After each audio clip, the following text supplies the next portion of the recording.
Thank you, Mr Speaker. My question is to the Minister of Finance. What recent reports has she seen on the state of the economy? The Hon Nicola Willis. Well, Mr Speaker, last Wednesday, Statistics New Zealand released the latest inflation figures.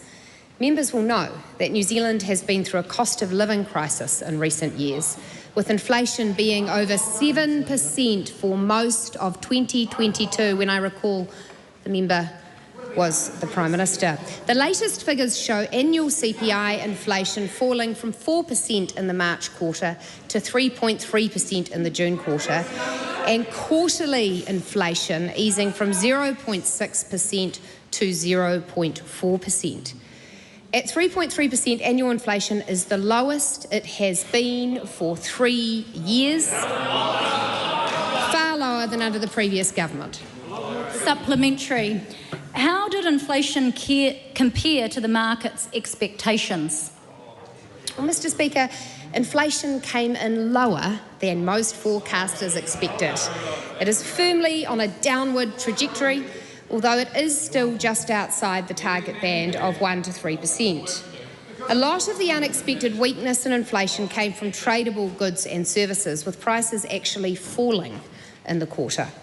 Non-tradable inflation is proving stickier, however, with some large increases in items such as insurance and local body rates. Supplementary. Where will inflation and interest rates go from here? Well, Mr Speaker, the market's expectation and the Reserve Bank's expectation is that inflation will fall within the 1 to 3% target range this calendar year. When the Reserve Bank considers inflation pressure has declined sufficiently, it will begin to cut interest rates. The timing of that is a matter for the bank. However, market pricing and most analysts expect cuts to start happening in this calendar year. Mr Speaker, the member opposite is interjecting to say that inflation could have come lower quicker. He's 100% correct. If he hadn't done so much more wasteful spending, we wouldn't be here now. Supplementary. And why Just wait. Okay. Thank you, Mr Speaker. Why is it so important to have lower interest rates? Mr Speaker, current high interest rates are necessary to get rid of inflation, but are a handbrake on the economy. Together with tax relief, which is coming next week,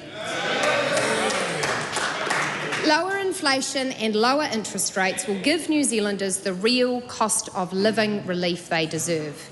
And when interest rates fall, the economy will start recovering, which means higher incomes and more jobs.